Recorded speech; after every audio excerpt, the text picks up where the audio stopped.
हिंगोली जिल्ह्यातील वसमत, औंढा नागनाथ आणि कळमनुरी तालुक्यात गुरुवारी भूकंपाचे सौम्य धक्के जाणवले. मध्यरात्री 1:20 3.6 रिश्टर तर सकाळी 10:14 3.5 रिश्टर तीव्रतेचा भूकंप झालाय. सुदैवानं कोणतीही जीवितहानी किंवा वित्तहानी झाली नाही. नागरिकांनी अफवांवर विश्वास न ठेवण्याचं आवाहन प्रशासनानं केलंय.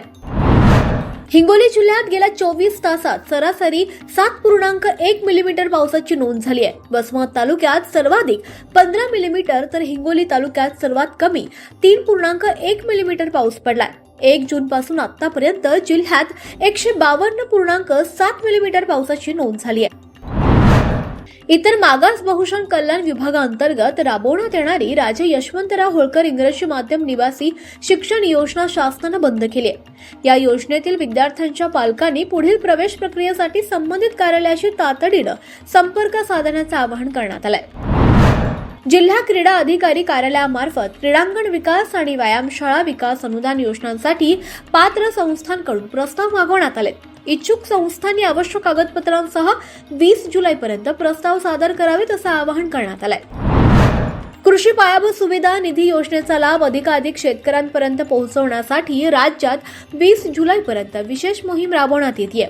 या योजनेअंतर्गत 2 कोटी रुपयांपर्यंतच्या कर्जावर 3% व्याज सवलत उपलब्ध करून दिली जाते.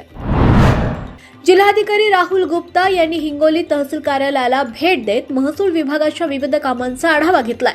प्रलंबित प्रकरणं तातडीनं निकाली काढण्याचे तसेच नागरिकांना वेळेत सेवा देण्याचे निर्देश त्यांनी अधिकाऱ्यांना दिले.